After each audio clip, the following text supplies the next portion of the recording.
Jaya Radha Madhava Punya Bihari Jaya Radha Madhava.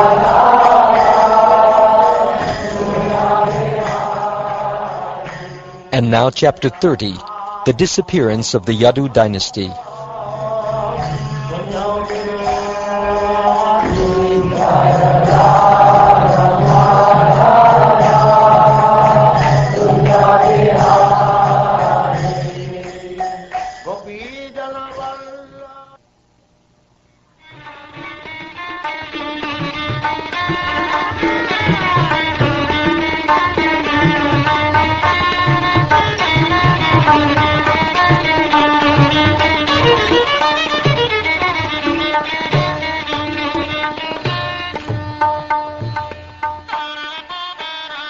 King Pariksit said, after the great devotee Uddhava left for the forest, what did the Supreme Personality of Godhead, the protector of all living beings, do in the city of Dwarka? After his own dynasty met destruction from the curse of the Brahmins, how could the best of the Yadus give up his body, the dearmost object of all eyes? Once their eyes were fixed upon his transcendental form, women were unable to withdraw them, and once that form had entered the ears of the sages and become fixed in their hearts, it would never depart. What to speak of acquiring fame, the great poets who described the beauty of the Lord's form would have their words invested with transcendently pleasing attraction. And by seeing that form on Arjuna's chariot, all the warriors on the battlefield of Kurukshetra attained the liberation of gaining a spiritual body similar to the Lord's. Having observed many disturbing signs in the sky, on the earth, and in outer space, Lord Krishna addressed the Yadus assembled in the Sudharma Council Hall as follows. He said, O leaders of the Yadu dynasty, please note all these terrible omens that have appeared in Dwarka, just like the flags of death. We should not remain here a moment longer. The women, children, and old men should leave this city and go to Shankodada. We shall go to Prabhasa Kshetra, where the river Sarasvati flows toward the west. There we should bathe for purification, fast, and fix our minds in meditation. We should then worship the demigods by bathing their images, anointing them with sandalwood pulp, and presenting them various offerings. After performing the expiatory rituals with the help of greatly fortunate Brahmins, we will worship those Brahmins by offering them cows, land, gold, clothing, elephants, horses, chariots, and dwelling places. This is indeed the appropriate process for counteracting our imminent adversity, and it is sure to bring about the highest good fortune. Such worship of the demigods, Brahmins, and cows can earn the highest birth for all living entities.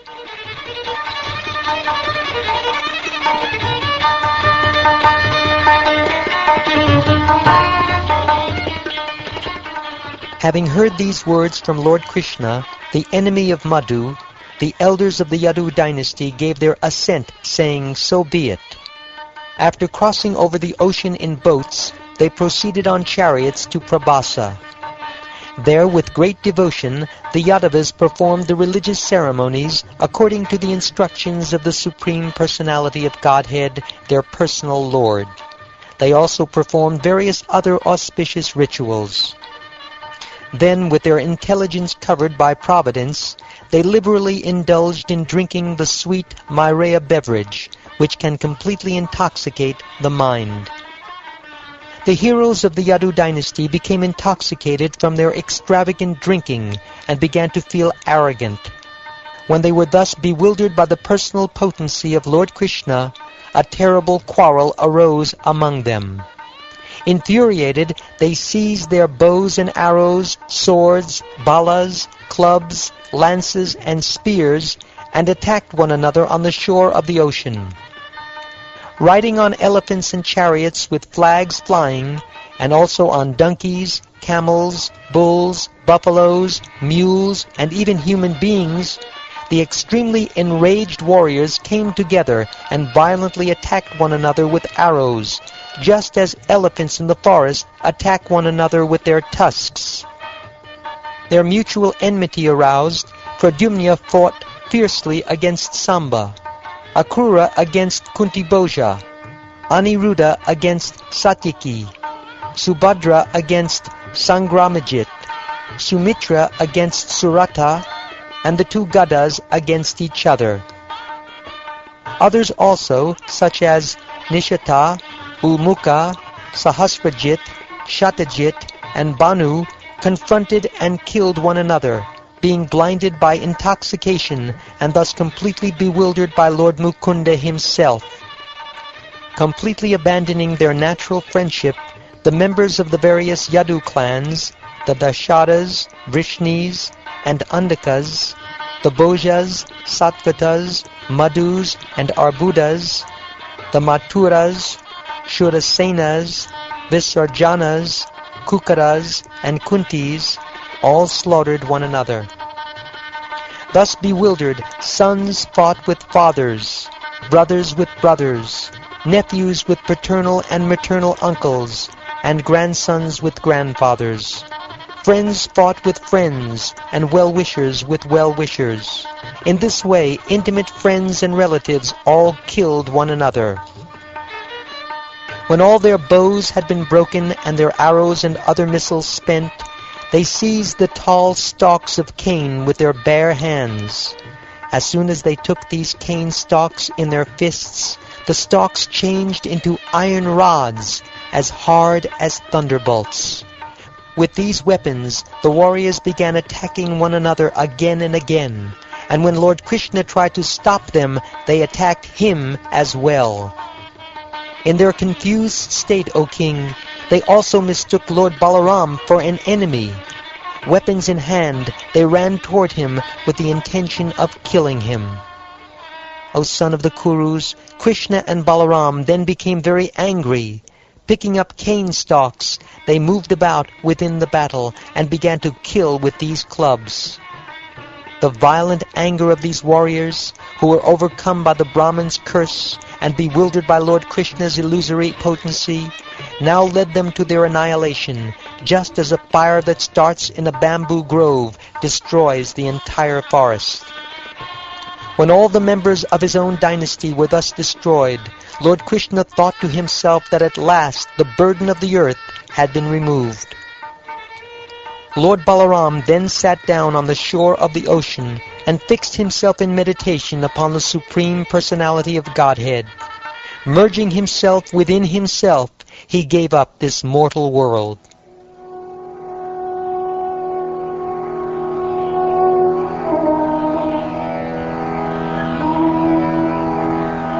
Lord Krishna, the son of Devaki, having seen the departure of Lord Ram, sat down silently on the ground under a nearby pipala tree. The Lord was exhibiting his brilliantly effulgent four-armed form, the radiance of which, just like a smokeless fire, dissipated the darkness in all directions. His complexion was the color of a dark blue cloud, and his effulgence the color of molten gold, and his all-auspicious form bore the mark of Srivatsa. A beautiful smile graced his lotus face. Locks of dark blue hair adorned his head. His lotus eyes were very attractive, and his shark-shaped earrings glittered. He wore a pair of silken garments, an ornamental belt, the sacred thread, bracelets, and arm ornaments, along with a helmet, the Kaustuba jewel, necklaces, anklets, and other royal emblems. Encircling his body were flower garlands and his personal weapons in their embodied forms. As he sat, he held his left foot with its lotus-red sole upon his right thigh. Just then a hunter named Jara, who had approached the place, mistook the Lord's foot for a deer's face. Thinking he had found his prey, Jara pierced the foot with his arrow, which he had fashioned from the remaining iron fragment of Samba's club. Then, seeing that four-armed personality, The hunter became terrified of the offense he had committed, and he fell down, placing his head upon the feet of the enemy of the demons.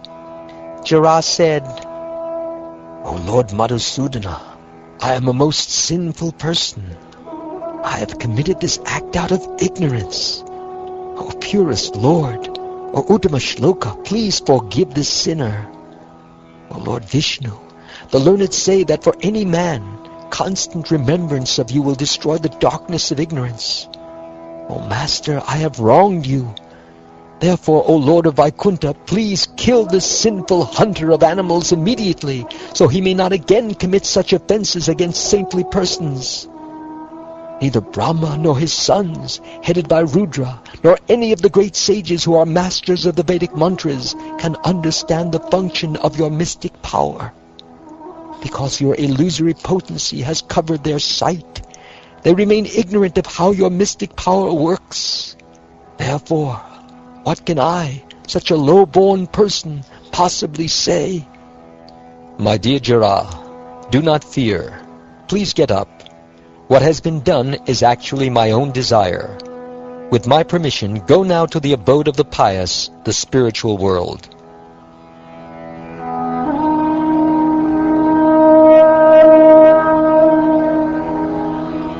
So instructed by the Supreme Lord Krishna, who assumes his transcendental body by his own will, the hunter circumambulated the Lord 3 times and bowed down to him.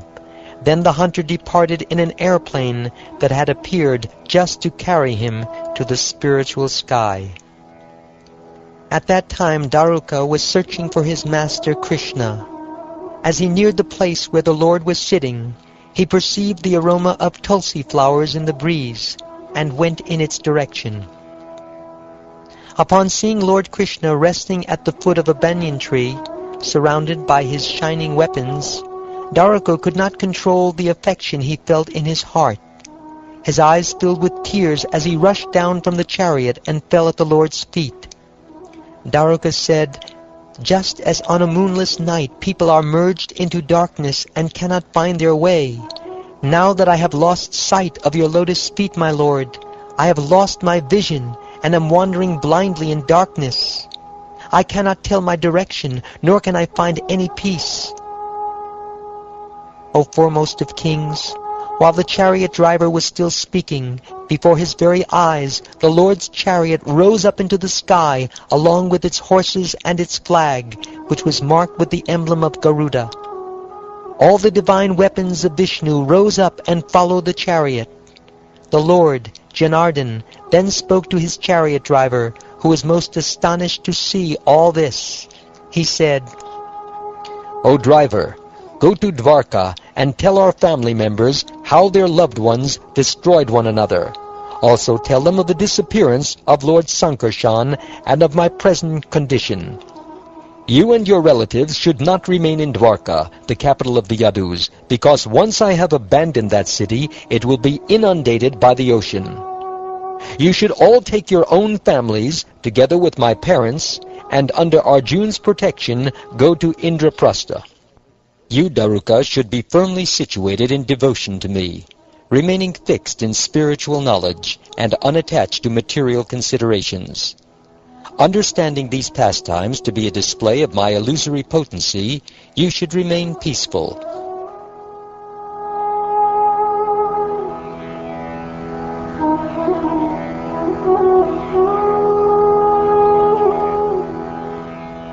Thus ordered, Daruka circumambulated the Lord and offered obeisances to him again and again. He placed Lord Krishna's lotus feet upon his head, and then with a sad heart went back to the city.